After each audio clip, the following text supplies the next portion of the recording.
Or, This meeting is being recorded. got it. Let's see.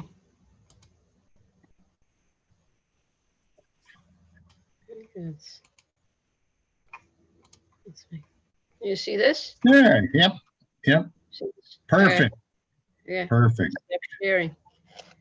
So what Chris Gambino is going to be joining us, and he is kind of leading up our Food Systems Institute, and he'll be introducing you. I'm going to do a brief introduction about our One Health initiatives here at Del Val and kind of the direction that we approach it. Welcome everybody in the room, and they'll give them a chance to kind of come in, and I'll do that right at 6 o'clock. I'll then introduce Chris. He'll be able to talk a little bit about Food Systems Institute, and then he'll introduce you.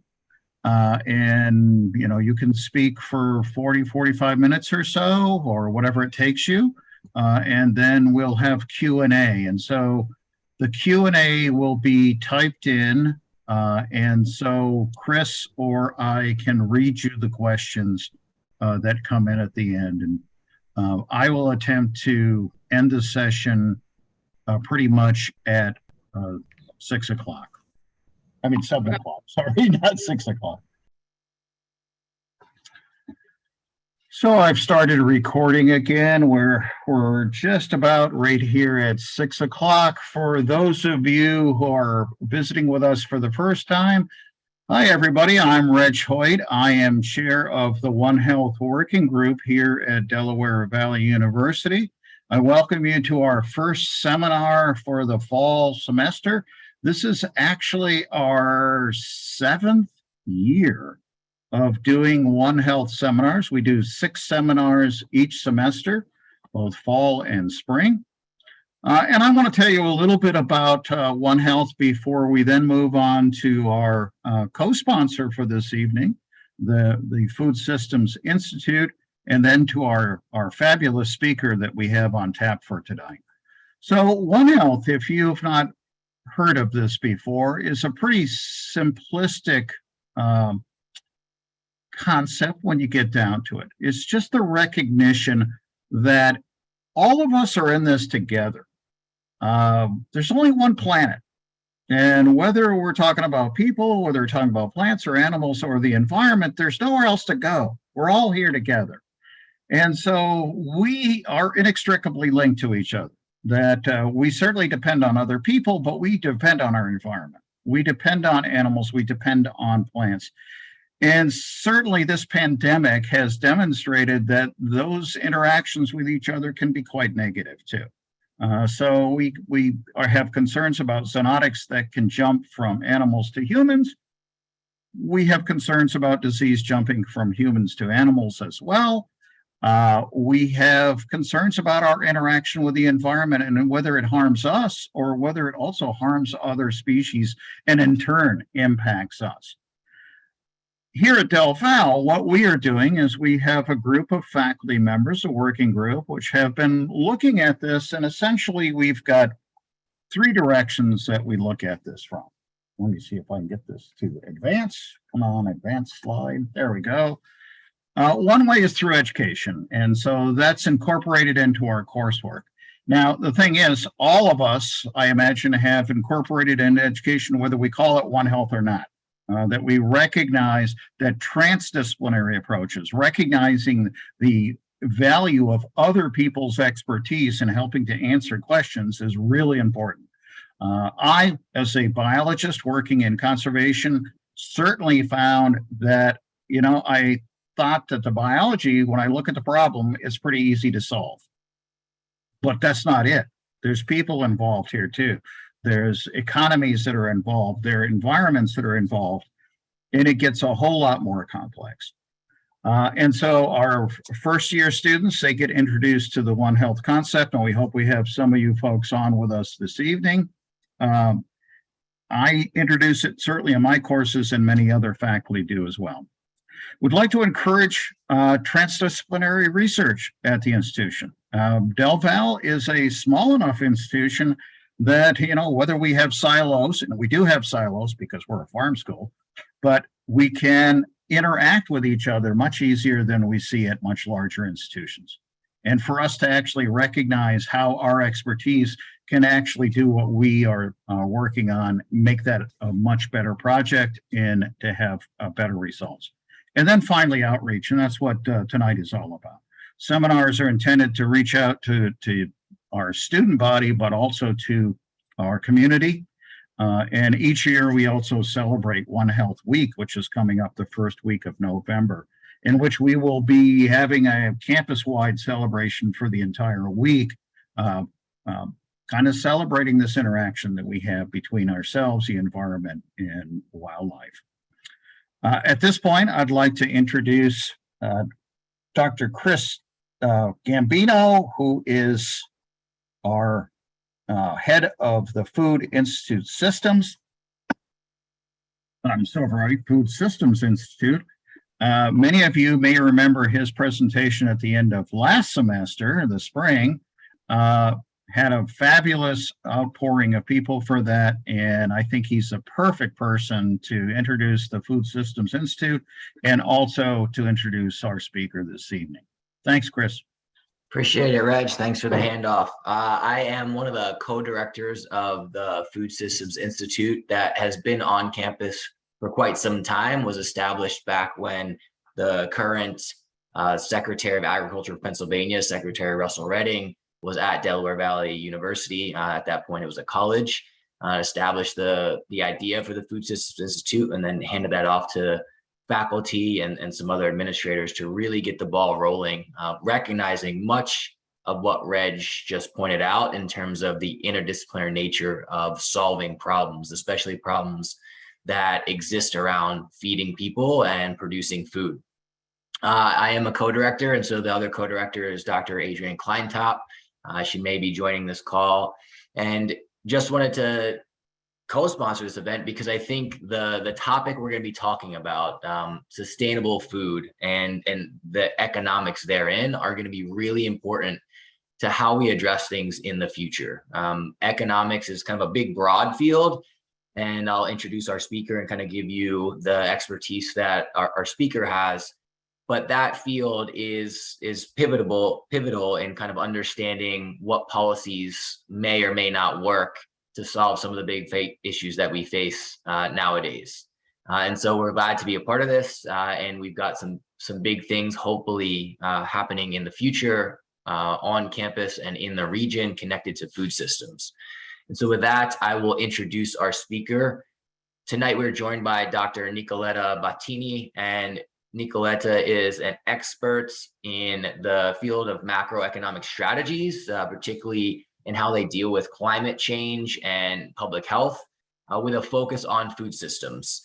Currently is a lead evaluator at IMF, which is the International Monetary Fund, and author of the book and the topic that we're going to be talking about this evening, The Economics of Sustainable Food, Smart Policies for Health and the Planet. And this book recognizes and unpacks kind of the true cost of food production, which I'm really interested to hear about and let you hear about, with a recognition that the Green Revolution kind of served us well, but now we are having to wrestle with kind of the back end of that and what do we do now? And so with that, I'll hand it over and you can bring up your presentation. Thank you, Chris. Thank you so much also to Reg. And it's really great to be with you tonight and be able to share, at least virtually, some of these thoughts about critical issues that you mentioned related to One Health and food systems. I'm going to share my presentation right now. Let me do this. Can you see it? Yes. Okay, so I'm going to try to flip through it as I speak. And I understand that the audience, not everybody has heard about the issue of food systems sustainability before, and the links and the nexus this has with climate change and of course economics, which is my background. Maybe a couple of words on how I got got here to explore this topic. So as an economist, I've been working on a number of countries for the International Monetary Fund.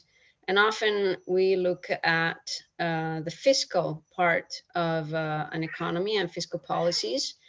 And the fiscal policies happen to be very dependent on a number of like mandatory expenditures in the US, but expenditure on health.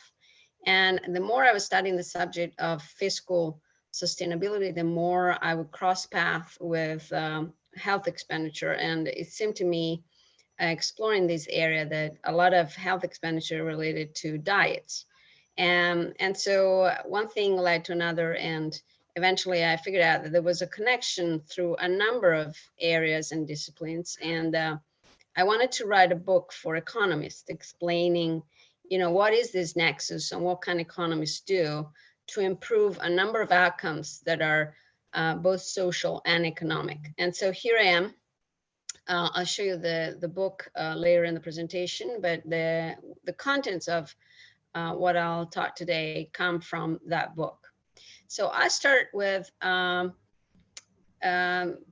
through an analysis, a very quick analysis of the big sources of greenhouse gas emissions, because often people think that I've focused on what I call a false dichotomy. So on the two big sources of greenhouse gas emissions, and here you can look at a nice chart from the World Resources Institute on the left panel, are energy and food production. And if you, often people say you should really just focus on the big one, which is energy. That's about 3/4 of all emissions. But I argue that this is really a false dichotomy. First of all, there's an issue with the way sectors here these are definitions coming from the IPCC. So there are emissions attributed to sectors that are sectors, called sectors by the IPCC. But in economics, these are not sectors that we work with. We work with different sectors and different definitions. So energy is not an economic sector. Energy is, of course, something that is used in many sectors like transportation or a food system or food production, but it's not a sector per se. There's a sector producing electricity, but it's very different definitions. It can be very confusing. And so if you look at this chart to the left, I was talking about agriculture, forestry, and land use, which is where most people would, put food systems, is about, 18% of all emissions. These are numbers that are, a few years outdated, but things haven't changed that much. However, emission estimates increased to 26 to 34%, looking at the chart on the right, the bar chart, when we consider the food system as a whole, which includes processing, packaging, transport, and retail. And the IPCC 2019, in its landmark report on land use, puts the upper estimate of food system emissions at 37%. The other piece of information not shown here is that these emissions, according to the Eat Lancet Commission, also 2019, show that emissions from food systems will grow to 50% of all emissions by 2050. So clearly, the sector that in economics we call the food system sector is a phenomenal generator of emissions. If we look at this chart has been produced at our Word in Data, and I think it's a really interesting chart, because often we talk in terms of carbon budget. So how much carbon we can still emit before we have lost any hope to stay within the 1.5 target in Celsius terms that we have set up for ourselves under the Paris Agreement for 2050. So how much carbon can we still put out is often called the carbon budget. And we know that that budget is now becoming very small. If we look at that carbon budget from the food system point of view, and this chart shows here in the upper bar, the blue bar, basically, and on the bottom here, sorry, I need to move. You have the 1.5 Celsius limit at the 67% chance, and then at the 50% chance, and then we have 2% limit. So these are the vertical lines that you see on this chart.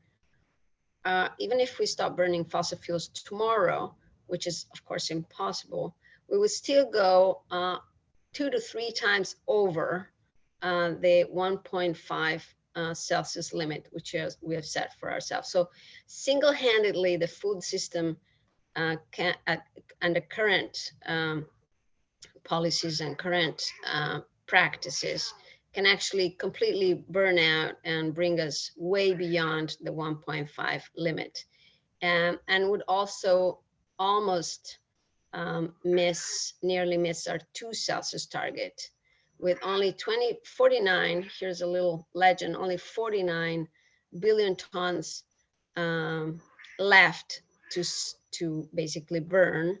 And that would be 49 billion tons of CO2, not every year, but split over 80 years. So a very tiny proportion to stay within the 2%, just because of food emissions. So the situation here is very dire, and working on food systems has not just the advantage, so redressing them to reduce emissions is not just the advantage of reducing global emissions, which is of course our concern, given global warming, the consequence of global emissions at the moment, but because agriculture, and here's the top sort of orangey line of the left-hand side chart in this panel. Agriculture is the main emitter of methane, and methane, of course, is a very potent gas, which produces, in terms of global warming, has a global warming potential, which is 34 times CO2, and over 100 years, and 86 times over 20 years. That's a little, box you have here. It tells you how much more potent these other greenhouse gases are relative to CO2, which is the baseline. It also major responsible part in the production of nitrous oxide, which has almost 300% the global warming potential of CO2 over 100 years horizon, and about 268 over 20-year horizon.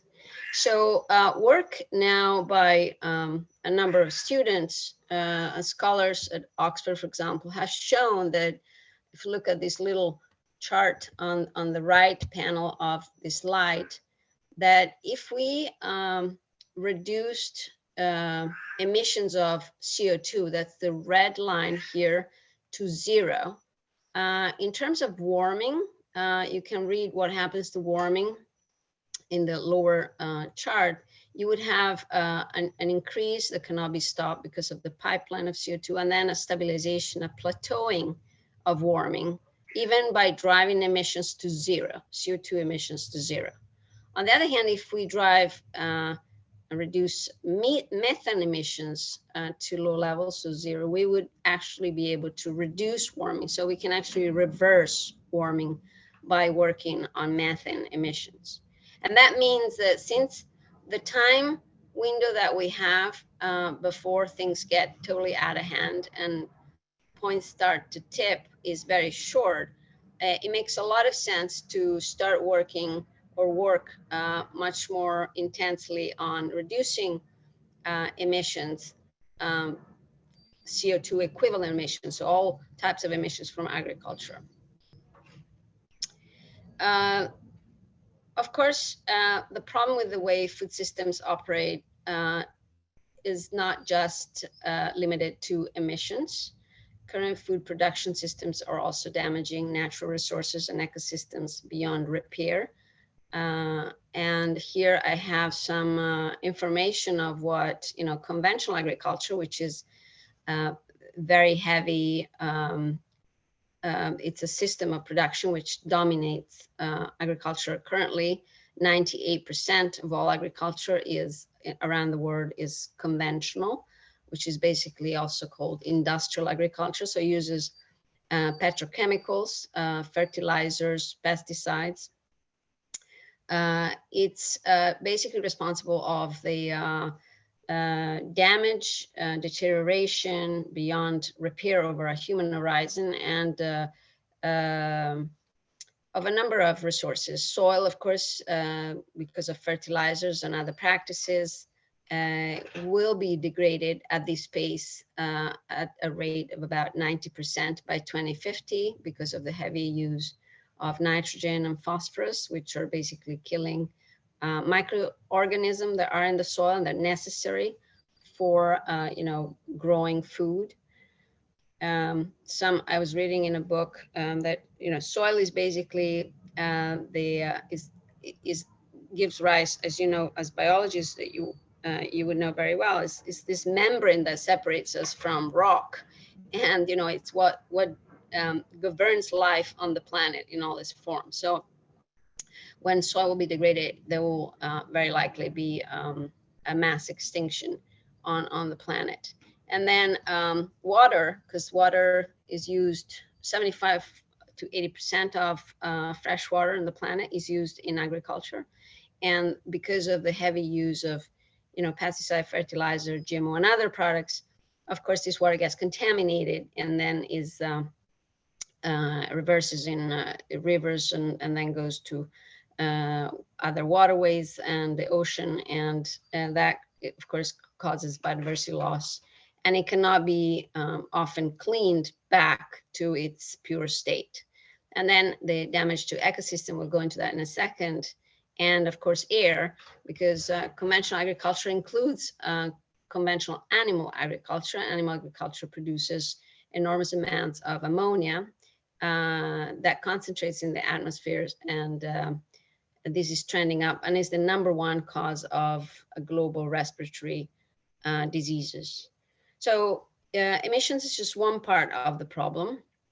There's, of course, losses of biodiversity and losses of natural resources beyond repair in a human horizon. Another aspect, which of course is very important, is food, which supposedly is the main reason why we farm the land. And there's a lot of data on this, and you can check the latest. This is a couple of years old, but basically, if you look at global malnutrition and food waste, you see that there's a lot of food is being produced and enough for all the population of the planet, but there's a distribution problem, and there's millions of people that do not get enough food on their table, and a lot of people that get too much of that food. And that means that there's a good chunk in the billions of people, I should say, that are either overweight or underweight or deficient of nutrients that are necessary for a healthy life and also fertility. On top of that, and this goes back to distributional issues, about a huge amount, about a third of the food that we produce is either lost or wasted. So lost during production or transportation, or wasted by the consumer or retailer, at the end of the journey of production. That means that, we are basically trashing the planet and the atmosphere for food that we actually don't even eat. We can actually go through some scary food math. By 2050, we know through population projections by the UN that we need to double food production, because we expect that there'll be 2 billion more people at the dinner table by that date.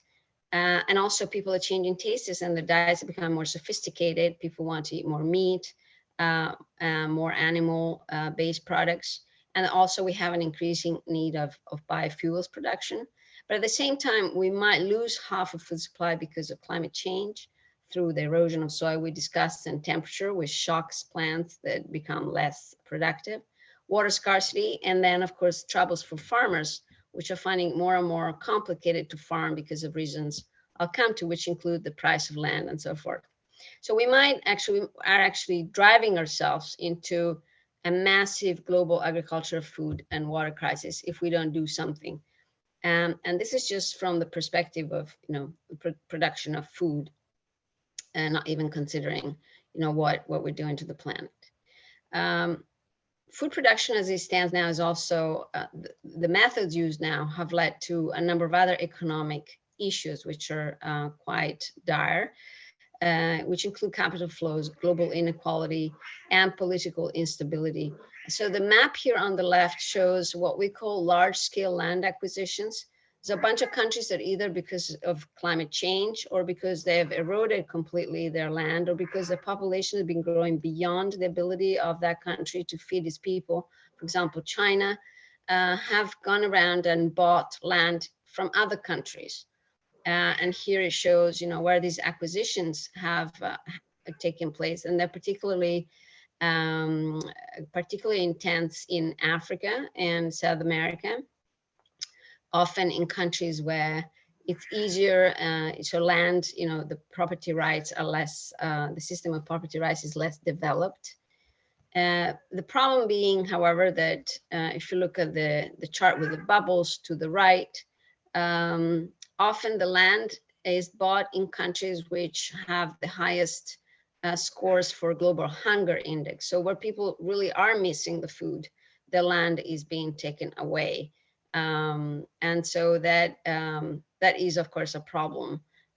You degrade your soil and then you move on to buying land in some other country, which also need their own land to eat and produce. And the problem is that where these large-scale acquisitions are happening is, unfortunately, you see the chart now with the little blue and purple dots to the right. That's where most land acquisitions are happening. Is actually almost overlaps with the areas of higher global terrestrial biodiversity. So this is very dangerous because when land is purchased on these large scales, usually is to start performing a complete, redressing of the ecosystem for large plantations of various kinds, which, as we know, like monocultures of either palm oil or other types of products, which are completely destructive for the ecosystem itself. So the few hopes that we have to preserve these areas, which are the remaining areas of biodiversity on the planet, are under risk, severe risk, because of these purchases. I want to go to some additional economic costs caused by current food systems, the way they're industrially run. We discussed some of these already, but of course, because of diets and the implications for public health, because of things like antibiotic, antimicrobial resistance, which comes from feeding animals in industrial agriculture through antibiotics, that makes many strains of viruses, of bacteria, resistant to antibiotics, with massive costs for, of course, the medical industry and the health systems. And the social costs of carbon have a number of implications for GDP, fiscal spending, private debt, and natural capital depreciation. And if you make a calculation, I did here a simple one.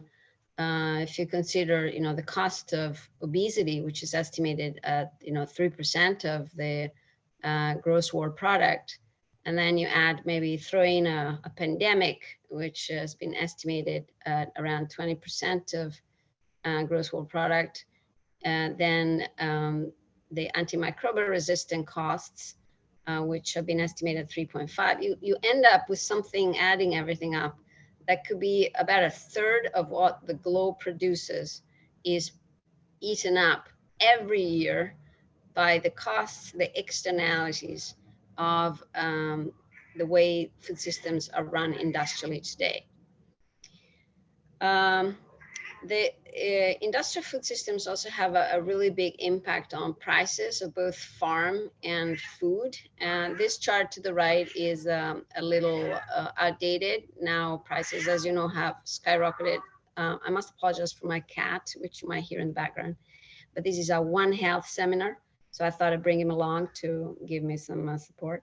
So the food prices have been skyrocketing, mostly because, of the scarcity of water and the low productivity of land, the plateauing of yields in a number of countries where, it's impossible even throwing more fertilizers and more pesticides to produce more food. And, demand, of course, is growing by the day because of the way systems work. And the fact that a lot of agriculture is destined not much to feeding people, but to feeding livestock.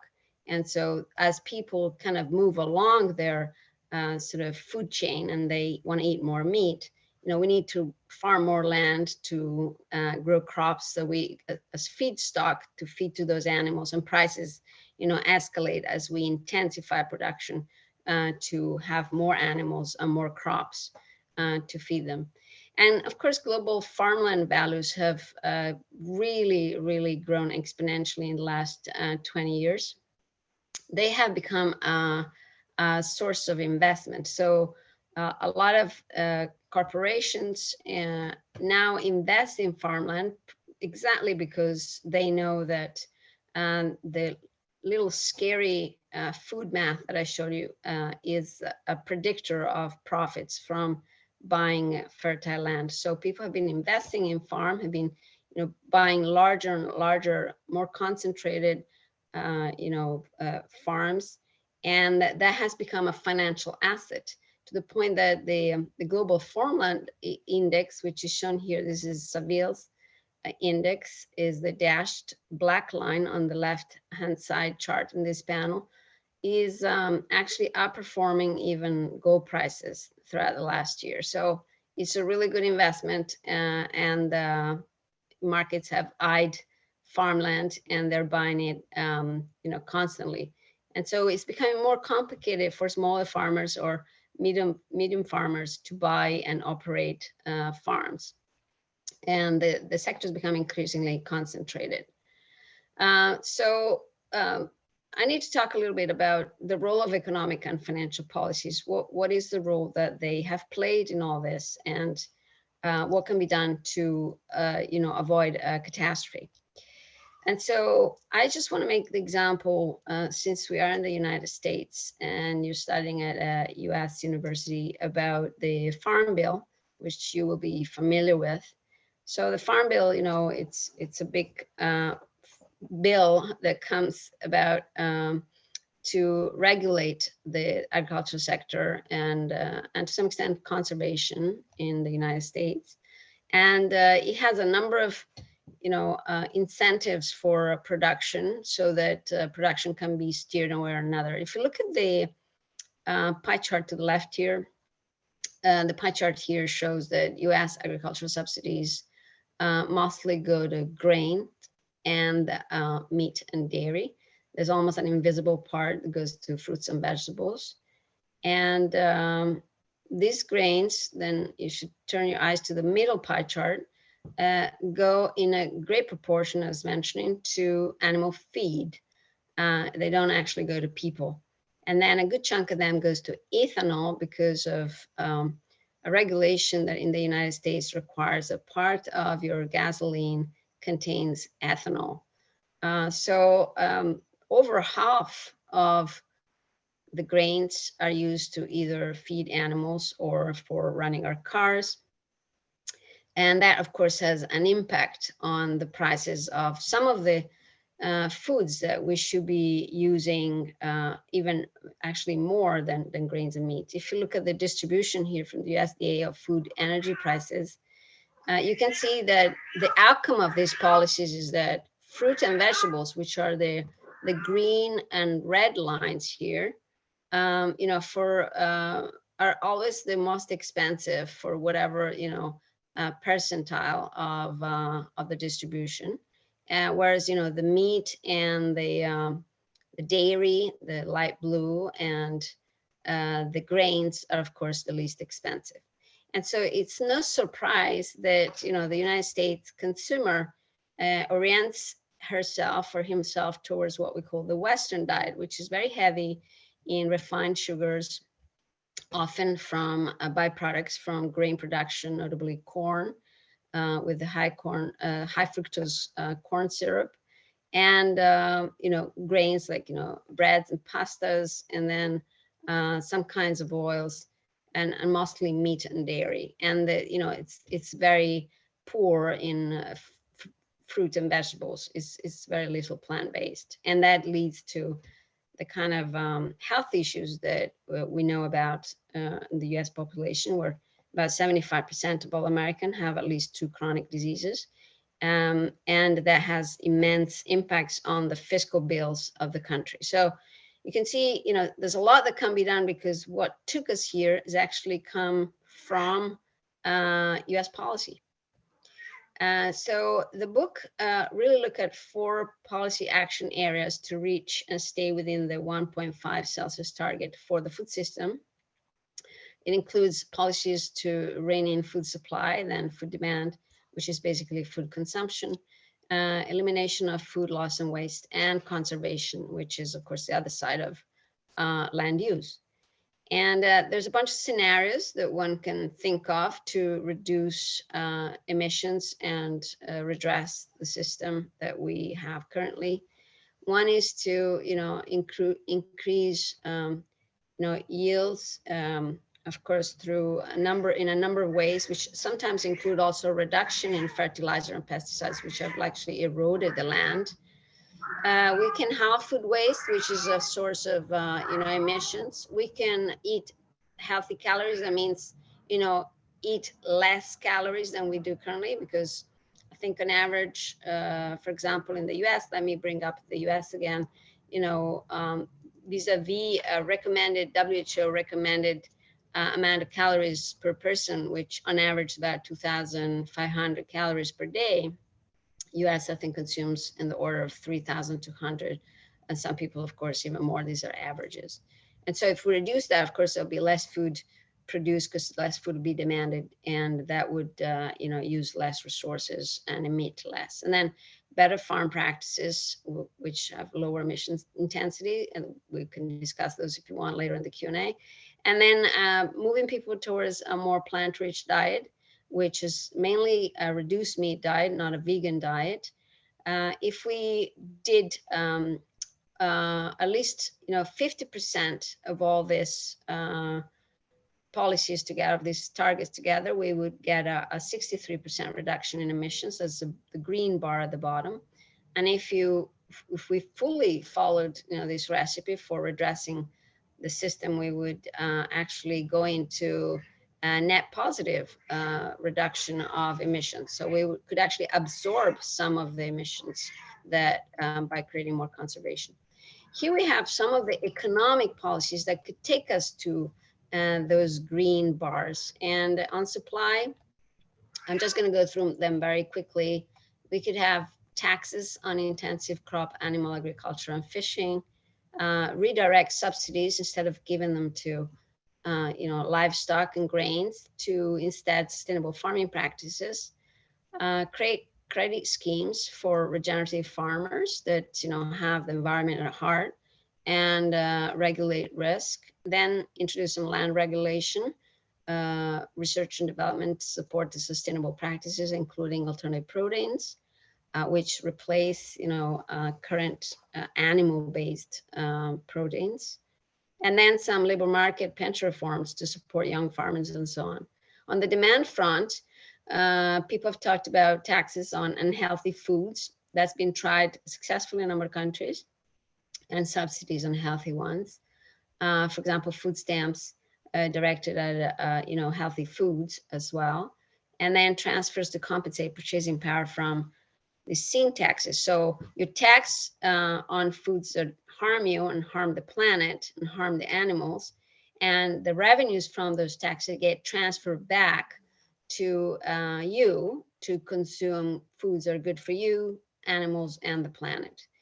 And then other things that we thought about are health tax bonuses. So if you follow, if you improve or reduce your dietary risk, you get a tax bonus. And there's a bunch of ways to check that you've done that actually. A reform of the medical system, which currently is, of course, rotating almost 100% on defensive medicine, which is basically pills and surgery, whereas we could invest a lot more in prevention through improved nutrition. Just to give you just one piece of information here, if you, the WHO says that if you just through improved diet, you can reduce the risk of, for example, obesity by 80-90% and diabetes by 90%, a risk of cancer by 30-40%. So these are interventions which are really effective on health, but also very effective also on, of course, the fiscal bill of a country. And then education reform, including medical schools to include more nutrition, market reforms and so forth, and R&D on nutrition, the genomic, and there's many suggestions in the book, which are very detailed, and a lot of literature that is referenced in there as well. And then there's actions that can be taken at the policy level on reducing, eliminating food loss and waste.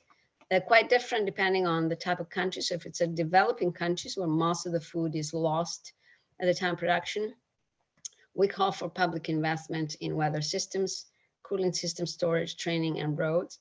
If it's a developed country, most of the food is actually wasted by the consumer or restaurants, cafeterias. And so introduction of regulatory reforms on portions, retail, and education reforms to push a no waste culture can actually have really good effects. And we've seen that in a number of countries. The book goes through country examples with specific legislation that has been successful and shows the results of those policy actions. And then on conservation, which really is the other side of the coin of land use, a number of actions can be taken, starting from environmental taxes for forest management or management of other ecosystems, fee-based, which is like a scaling of taxes and rebates to kind of incentivize the right behavior in conservation and penalize the wrong behaviors, and then direct cash or non-cash transfers, and mapping of the land so that the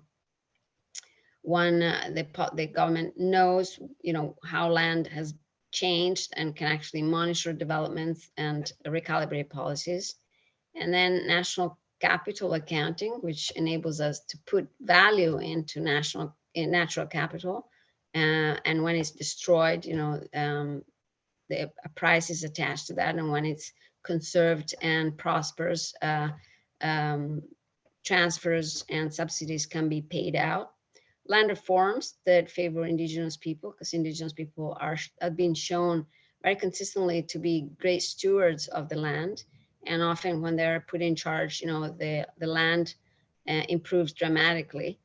And then green and blue funds to save and put aside money for carbon storage and to incentivize the behavior of farmers and fishers. And then international funding schemes and so forth. We also have a complete discussion on marine protected areas, which are a way to conserve that can be tailored to allow also fishing and some extraction in a certain way, so that fish stocks can get regenerated, and we can coexist with marine ecosystems alive. And then taxes and subsidies reform. This is very nice, but a little complex topic for now. But suffices to say, that most of commercial fishing, for example, if you want to talk about the seas, happens, in the high seas. And the reason why it can happen and stay profitable is because most countries subsidize their commercial fleets through maritime diesel subsidies. If those subsidies weren't in, countries or these fishermen couldn't go out and fish at such distances. And so in a sense, for the environment, this be good, because a lot of that commercial fishing is actually fishing that is deep fishing with trawlers that destroys the bed of the ocean. And they now have reached areas that were pristine and they're completely been destroyed. So here's the book. You can learn more about it if you go through it. You can pick and choose. We also have chapters. We have 4 chapters on conservation, And these chapters all linked to food systems and economics. For example, this one's very nice one that I really like is on insects and the role of insects in food systems around the world and how we can manage them better, the role of insects in conservation. And it's written by Michael Samways, who is in South Africa and is one of the world experts in entomology and the policies for the conservation of insects. Let me conclude with this last slide. So as I shown to you, food systems are broken, there's emissions and destruction of basically the planet, but they're also not giving us the food that we need and not bringing it to the right people. And they're also creating a lot of health issues and economic issues. However, if we redress the food system, we can actually basically solve a number of problems at once. We can mitigate emissions, we can reverse warming, we can make the world resilient to food insecurity. We can probably, reduce the risk of pandemics and zoonosis, and we can also bring about macroeconomic and financial and political stability. So this is what I call 9 birds with 1 stone. The wrong policies that we've implemented in the past are responsible for where we are, but smart country-specific policies are at hand, and the book goes through this, and they can bring about a lot of employment, good quality, rich employment around the world, especially in developing countries, but also in our countries. And we can use innovation, but we need public policy support all over the world to push the momentum. And as I say, all hands on deck, including you listening, because of course, we need more people get engaged into this topic, which is of course quite a sensible one, an important one to be involved with. Chris, back to you. Wonderful. Thank you, Nicoletta. We've got a couple of questions showing up in the Q&A. I'll read them to you, and then you can answer live. Please feel free, like Reg mentioned, to put those questions in the Q&A. You do have the option to submit anonymously if you so choose. We'll lead off with a pretty simple one. They want to know your cat's name. My cat name is Yang. It's a funny story. He has been adopted in Peru. He's 16. Yang like in yin and yang, because I got a dog and a cat. But I never called the dog Ying because I thought it was funny. Okay, next question. It pertains to kind of the economics. So backyard vegetable gardens are said to not be very economical compared to, say, supermarkets. Do you see backyard vegetable gardens having a role to play in improving food sustainability? So my answer, yes, absolutely. Actually,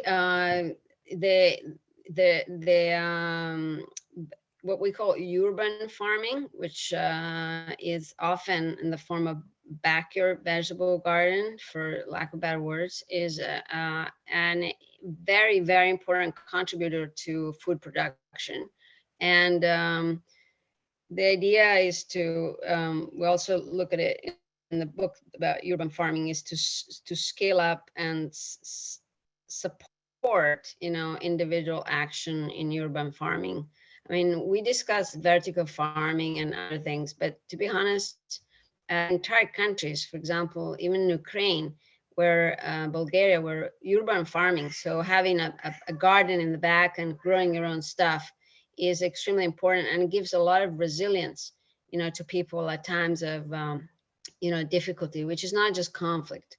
It can be any type of difficulty in transportation or income or oscillations in economic stability. So also urban farming is usually done in an intense way, and it's done in I'm gonna say just a loving way. So people tend to, underuse pesticides and fertilizers, very energy savvy. And so it has all, the good aspects of what we predicate. So it's polycultural and small and environmentally friendly. So it's a big chunk of where we should go. Appreciate that. I want to just touch on that. So a colleague of mine, Dr. Melissa Wright, plans to do some work around that, looking at kind of the cost of the labor the time that someone would need to dedicate to growing their own vegetables, as opposed to a job and getting a paycheck and then going out and buying vegetables and seeing what that trade-off might look like. But from the urban perspective, I think you nailed it. Even if the economics don't play out right, the resilience and the ability to have that food sovereignty is a big part of the sustainable food system. So we've got another question, and it's pertaining to Americans, saying that Americans are very stubborn, and it's hard to imagine many of them embracing the idea of the government telling them what to eat, how much, and what they can do with their land. How has this worked in other countries, if it has at all, and what countries are on the right path? So I think, I'm a believer of market incentives. I think and education. I think these things really work. It's very hard, even for people that want to have in this country a plant-rich diet, for example, to find produce, and often produce comes from very far away. I'm Italian, so I've been a little bit struggling sometimes to find, the right ingredients of food. And this is not just a question of being gourmet. Often you buy a peach and, the day after it's just brown inside because it's been frozen, or it comes through refrigerated trucks from the other side of the country. And there are complete food deserts in this country. So policy is responsible for this. This country is mostly geared to the production for animal feed. And the rest of the stuff either has little pockets, in some areas. Could be like Concord grapes in New York State, or, oranges in parts of Florida, but it's really kind of clustered in small areas, and it's not spread. So it's moved, by trucks, and mostly comes from abroad. And so, and this is the result of policy that subsidizes the production of corn and wheat and soy. So if those policies weren't there, you could have smaller polyculture farms. And we see now a movement towards that. And people like to go to farmers market, which is, by the way, is one of the fastest growing, sectors in the United States. Retail is the farmer market, but there isn't enough of that. So I think people know that it's healthier for them to eat the right way. We need to align the policies that make pricing, convenience, that make those diets possible through prices and convenience. This kind of touches on the conversation of incentives, but this is another option as a policy tool regarding your types of economic policy measures. So the slide you showed, taxes on unhealthy foods and subsidies on healthy ones. Who makes the decision as to which foods are unhealthy that should be taxed? Okay, so that's a really good question. I think there's a category of foods which are the high processed foods that contain, ingredients which are notoriously harmful for human health, should be, taxed or ideally banned, which is like an infinite tax. If you go to any diet, nutritionist, they would say anything which has high fructose corn syrup, you should just throw it in the bin. We know that it cannot be metabolized by the human liver, and it accumulates in the body, and that creates a fatty liver. And an enormous proportion of Americans suffer from fatty liver, which has a number of consequences. So, all sodas and your ketchup and your mayo, and so it's not a question of. It's a question of, I think, regulation and taxation. Some foods, like animal-based foods, could be taxed on the basis of their effect on health or their effect on the environment. What's kind of interesting is that most things which are harmful for health are also bad for the environment when they're produced. So there's an alignment in those negative externalities. And therefore, the calibration could be done on emissions, or it could be done on, the carcinogenic, for example, characteristic of a certain food, or the impact on, dietary risks, health risks from diet. But it could be done in a way that is quite simple, like, it doesn't have to be an extremely sophisticated way. And often even having, forget taxes, but even having a clear labeling on food makes a tremendous amount of difference. This has been tried with the famous traffic light big label on food, for example, being introduced in Chile, where you have, this is a black product. It really harms your health. I mean, eat it if you want, but you don't have to tax it more. And people try to avoid those foods in the end because they're like, oh, this is really bad for me. Maybe the green foods are not that tasty, but they might use more of those because they know they're good for them. So it's also a matter of information. And remember that the industry works the other way. They try to tell you that, this is good. And now most food that you find is defined on the box for what it doesn't have in it. So, it has no cholesterol, but not what it has in terms of nutrition. And so, it's a mix of taxation and regulation and education through proper, retailing regulation.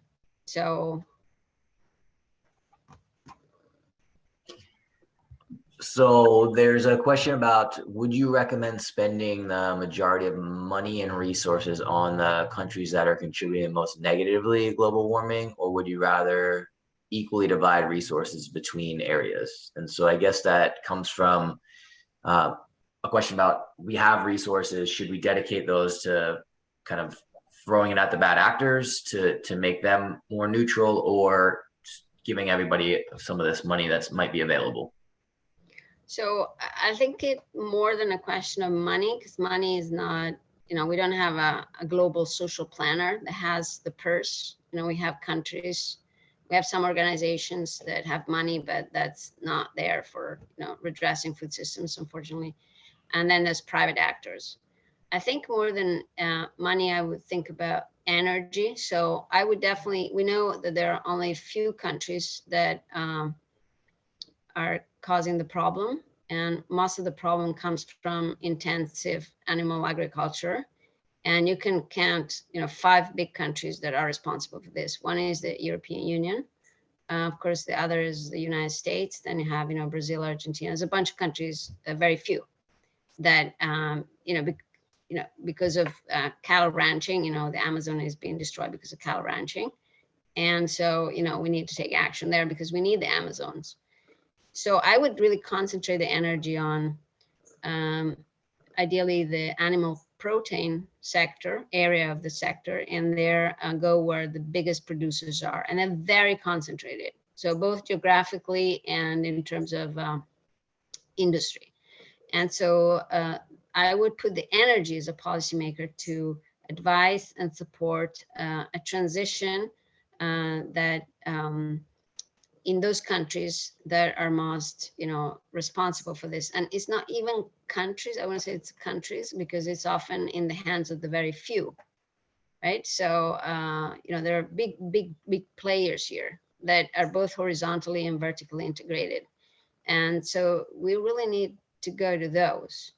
And so that's why it's difficult to change country regulations, because as you know, these people write the laws, right? The Farm Bill is written by the industry often, and it makes it very hard to uncaptivate, policymakers and governments from these big industries. But we can concentrate on, I would say 5 countries, maybe less, and create the right incentives. See, Reg has his hand up. We're coming close to time. Reg, did you want to jump in? Do we have time for one more question? Please let me jump in here. And I think what you were just talking about was really on the top of my mind. So very early on, you talked about land in developing nations that is being purchased by developed nations looking towards large-scale projects, agricultural projects, probably mining projects as well, natural resource extraction. And that, looking at this and saying, okay, there's really a small number of really big players that are involved here. And so you have developing nations which are looking at short-term gains. They are facing serious problems within their countries. And so the selling of these lands and these resources seems like a good idea to do at the time. but there are going to be long-term repercussions, not only to them, but globally, that are going to have huge impacts. Who has any influence over these big players? Does World Bank? Does IMF? Does the UN? Who actually can influence those people, the big players who may be having such a tremendous impact on this?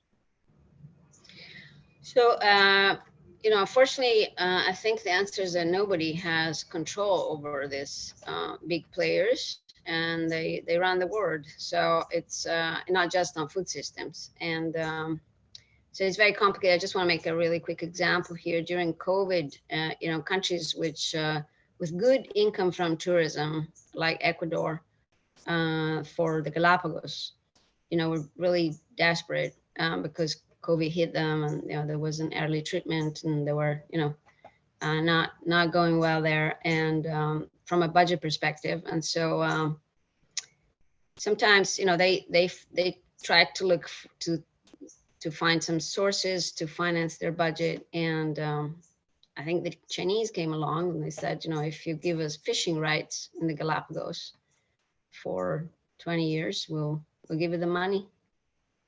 So that's a story that I heard, and it makes a lot of sense. The Chinese need to secure food. I mean, they import all the food. That's a matter of foreign policy. It's a security issue for their country. There are 1.4 billion people, and therefore, these are the situations between food systems, nexus with conservation and planetary boundaries, and they're very got to do really with the economics and the financial part of it. And so how do you affect these things? I think to some extent the consumer has a big role to play. The farmers, because creating an offer, sometimes you think, oh, I'm just doing this small thing, but creating and cloning models of small farming, local polyculture, which are alternative systems, it can actually pick up and work. And we all have a role to play in educating others about the problems that the systems are causing. And then in terms of control, I think vehicling money through these big international financial institutions in a way that is preserving, health, animals and planet is a good way to go. That's why I wrote this book. It's for IMF and World Bank staff, trying to teach them, look, when we do programs, when we lend money, let's have this on the top of our head. Okay, so I did an article on, or an entire piece on Denmark, one on the Netherlands, one on France. I wrote a box for the US, Article 4, where I said, these are the things, if you care about climate change, if you care about health, that you got to do. So I said, let's talk more about this topic when we give recommendations of policy, because this is economics. This is not, should be taught in the Harvard business, public health school or school of medicine. These are stuff for us, and it's not for conservationists, people doing documentaries. This is stuff that we influence with our recommendations, at least for what we can recommend. And so I think it's a bit of consumer and smaller producer trying to go big with a method, and also staff in international organization keeping an eye and working their way through educating themselves on these topics and trying to make better advice when they can. Thank you so much. You've given us a heck of a lot to think about, and I think that we've had past One Health seminars that have touched on tipping points, things that we're coming up on very rapidly, and these do not sit just within one particular column. They cross all these different disciplines and all the different things happening locally to the global level. I hope that the folks that have been on this evening have kind of had their eyes open to the depth and breadth of this. And I hope that many of you will go out and purchase Dr. Batini's book. I'm going to do it myself right after we get off here. Chris, thank you so much for being a great moderator. I appreciate your help with this, and thank you so much, Dr. Batini. I hope you have a great evening and that your cat will get its needed attention. Absolutely, seems he needs it. But thanks so much for being patient with him. And let's keep talking. This is a very important topic. Excellent. I hope that we'll have you back sometime. Thank you all so much. I hope everybody has a great night. Good night, everybody. Bye. Take care. Thank you. Bye.